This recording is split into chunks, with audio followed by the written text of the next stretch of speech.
जाए के बुकिया के चोनी तो 9 महीना तक पाउंजर ना मिली गोसल तो 9 महीना ना उठी है। अब मत छोड़ना। सुनो, क्या तुम इसे मिलते हैं तूफानों में साहिल बड़ी मुश्किल से मिलते हैं और यूं तो मिल जाएंगे दम धरा हजारों चाहने वाले मगर सच्चे दिल से चाहने वाले बड़े किस्मत से मिलते हैं। सुन लो हमारे सुनो सुनी अरे चिट्ठी कबो माता ना होई अगुड़ कबो खाटा ना होई। वाह वाह प्रियंका पहला भेंट हमार रेलल कबो भोजपुर में साटा ना होई कि चटनी के ऊपर चोखा का करी। हाँ तारा लेखा मौगा बेस हमारा से धोखा का करी। तू मर्द रहता तो मर्द से लड़ता। अरे जाए बेस तारा लेखा हमर का करी बोका। लेकिन मैंने ये सुनो सुनो सुनो कहा जहाँ बोका कलू हो ए जहाँ पे बुकिया के चोनी तो 9 महीना तक पाउंजर ना मिली गो बात बता देते हैं। बोका बोका जो कहो बोका के बड़ा महत्व हो।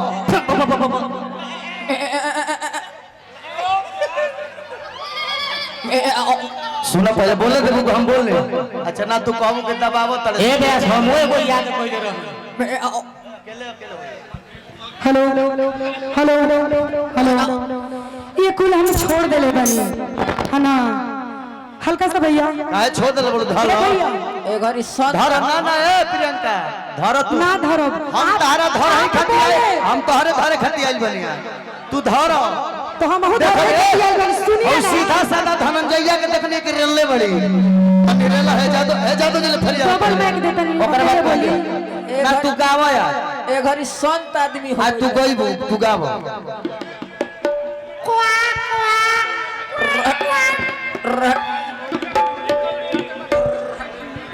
हेलो कितना किस्म पानी है। एक तरफ झांसी की रानी एक तरफ महाराणा प्रताप एक तरफ झांसी की रानी है। चंदन जी पर कोई बात नहीं आपके लिए इतना ही कहेंगे कि छम छम करती आई थी मैं छम छम करती चली गई और चंदन जी मंगलसूत्र लिए खड़े थे मैं राखी बांधी और बांध कर चली गई। अच्छा है सुनो ना हमारी बत्ती है। चलिए अब गाना सुनिए गाने से सेवा हमरो सुन लो। और बात ये है आपने कहा मैंने बुरा नहीं माना मैं बोल रही तो आपको भी बुरा नहीं लगना चाहिए।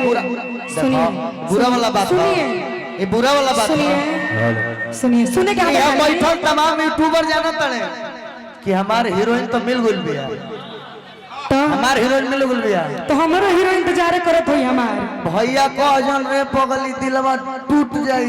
हां एक काम कीजिए का उम्मीद लेके आई रहे खड़े हो जाइए बैठे बैठे मत बोलिए अच्छा नहीं लग रहा है। खड़ा हो जाइए बीच में खड़ा करी बस बस बस बस हाला ना। लेकिन एगो बात औरी कहल हो तू कि मरद से लड़ी तनिक लगे ध्यान दे बात पे तो क्या करिए पहले पब्लिक में बोल दो देखो छुआ मत धन आई हाथ धोआ रे ए पानी दोबारा मत छुइया जाए तो बे तो बाछी छुआवे के ना और तक जर के निकलल चीता कबारी रे अतहिया के कारण रगारी ई देखो ही में लागो तियाला बारी रे बढ़िया होई से कर बाबारी। चलिए हो गया आपका मैं गाऊं आ गया हो तो गाऊं आ गया नहीं आप, लेकिन बीच में डिस्टर्ब नहीं आप गायिका हैं गाइए लेकिन आपके लिए कुछ अच्छा कहेंगे कुछ अच्छा कहेंगे आप क्या बोले थे ये कि सतभतरी में हरिया कहा जानी बोले थे ना सतभतरी में हरिया कहा जानी। हाँ तो मेरा ये क्या नाम है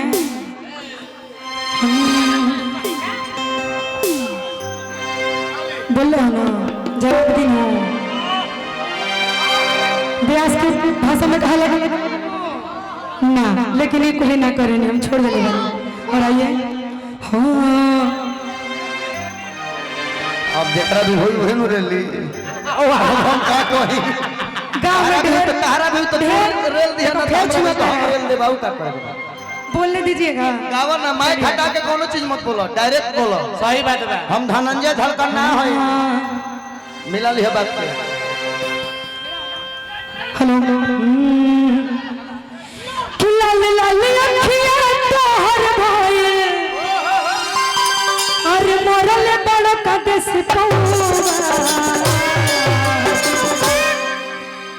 आपने हमारे लिए बोला कि सतभतरी में हरिया का जानी।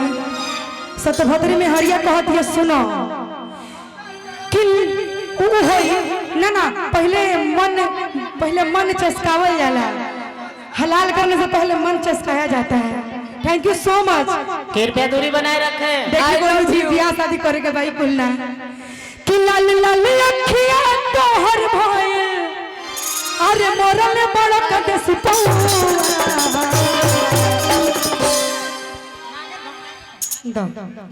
अभी तारा भी कर काम नहीं किया।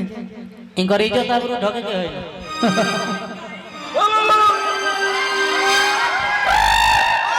बोलो जान का बोलेगा ना ना तुम हमरा के कुछ बना के हम बोलब ना। जिया जिया जिया कोनो बात सुनी सुनी मैंने आपको हम सुना देखने की धनंजय को उड़ा के मौगा को हतल। तमो में के मौग ना। पहली बात उनको ना मैंने उड़ाया है ना मैं उनके लिए हम दाई हूं। सीधे रे वाला। तो तू ओकरा के रली है जकरा देह में दम नहीं खे। ठीक बा जहां रेलो तहां रेलो। सुनो कि अरे मोरल बड़ कदेस बनावा तब तो बर्दाश्त करिए, ध्यान दे भाई। ई बनावा तो बर्दाश्त करे के पड़ी। तुम कमर पे हाथ धरो धरो न तो कमरे पे धरो। ए ब्यास आवा आवा आज आ ब्यास को जो लोग तोरो धरे के पड़े। आवा आवा बाबा हिलावे लखो मरिया तो आओ तनी भाव में ब्यास। ए कौन स्केल में बड़ी बोलिंग करे स्केल? जो है मैं मेरा परफेक्ट में मिला ली हूं। कहां पे भैया?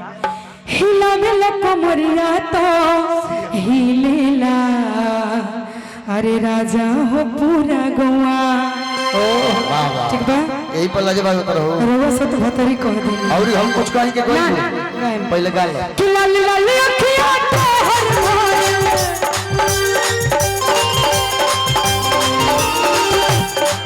अरे लाल लाल अखियां तोहर भाई मरल बड़ कदेस हिलावे लको मरिया तो हिलावे लको मरिया तो हिलेला राजा हो पूरा हिलावे लको मरिया तो हिलेला राजा हो पूरा।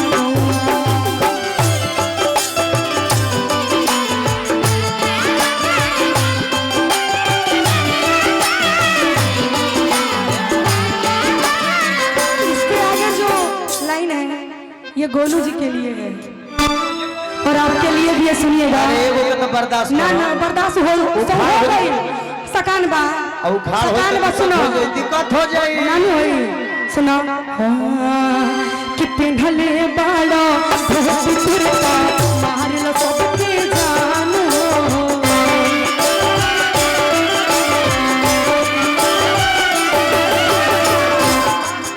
अरे तू ही तो बाड़ा गोलू बाबू भोजपुरी के शान हो।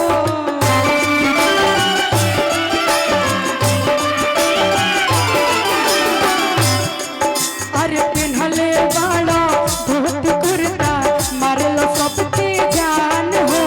तू ही तो बाड़ा गोलू बाबू भोजपुरी के शान हो। एकरे के बोका कहतरू हमरा के शान काहे कहतरू? कहीं ना कहीं शान भोजपुरी के शान शान तारा के बोका का आपको भी सुनिएगा तब ना मतलब। तब हम कहिए देब, हम कहब तबे मानम काहे। अरे तू ही तो बाड़ा चंदन बाबू भोजपुरी के शान हो। काल बात होगा।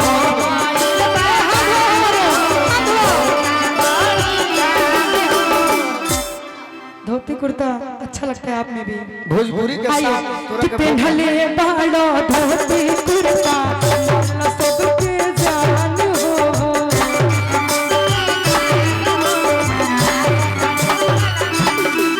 अरे तू ही तो बाड़ा दोनों भाई भोजपुरी के शान हो।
दुखित बनी। सही बात है। ये हमरा के साथ भतरी कहले सुनो। हम तारीफ कहनिया हमरा के धोती बड़ा महकार आदमी बड़ू सत भतरी छोट भाई कहल सल लेकिन बोल के दो दावत देखो तो कुछ कहो अब बोली नु अरे तनिक लागे चढ़ली जवनिया आ ऊपर से मुहावा के पनिया जवनिया ठीक है सुना कहो जिनक लागे चढ़ली जवनिया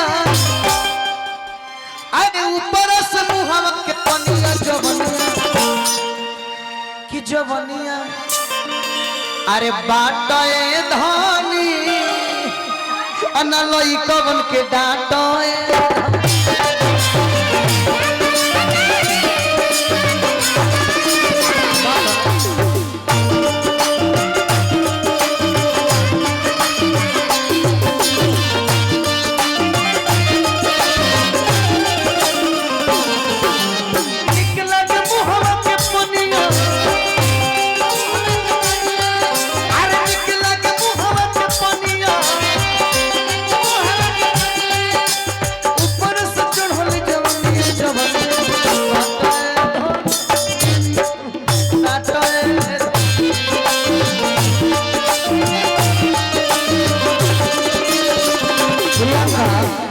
प्रियंका जी कि आपकी कैपेसिटी केवल सुनने भर है नहीं आप कुछ कह नहीं सकती हो एकदम कह सकते हैं तो कहो ना बार बार कहो कही रोगन कहल की कुल मत गाओ प्रियंका बने के बाद तो सोनी पांडे बनो पूनम शर्मा बनो तो का जहाँ करी? कही लग जन आज बोका आ सत भतरी कहले बात ई जो छोड़ देबू लेके छोड़ेगा ना ना सही बात है।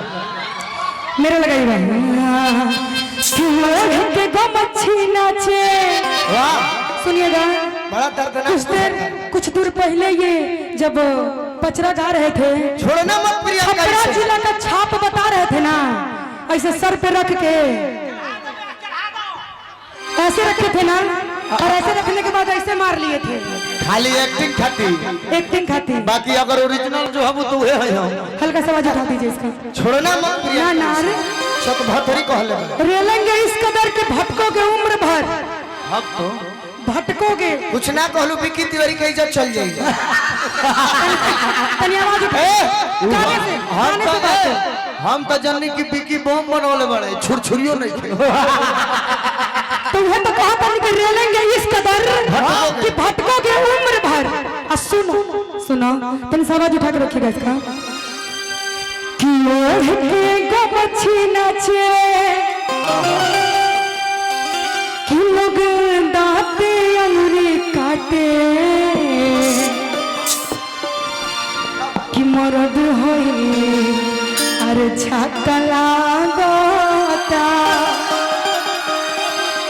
मौगवा पका लागता आया तुम इसे छोड़ोगे रहना हमार धासल तो 9 महीने न उठी है अब मत छोड़ना सुनो क्या तुम इसे छोड़ोगे छाका कह रही है अगर तहरा बोलना से दिल में सुकून मिलता ना तो बोल के चल ना हमारा तनियो मनी ना लहेला अबे शर्म ना हो तू हमरा के कहलिए हम कि तहरा लेखा बेहाया तो गरिया देम ना एगो बात बताओ जिंदगी में तहरा गाना सुनो तू कही ना ना ना पहले बात सुनो तू कहिया हमरा के जो चलू होगी हम छाका होई ई पहले बता दो एको दिन जांच लियो तू था के देखो था के पार ना पई तू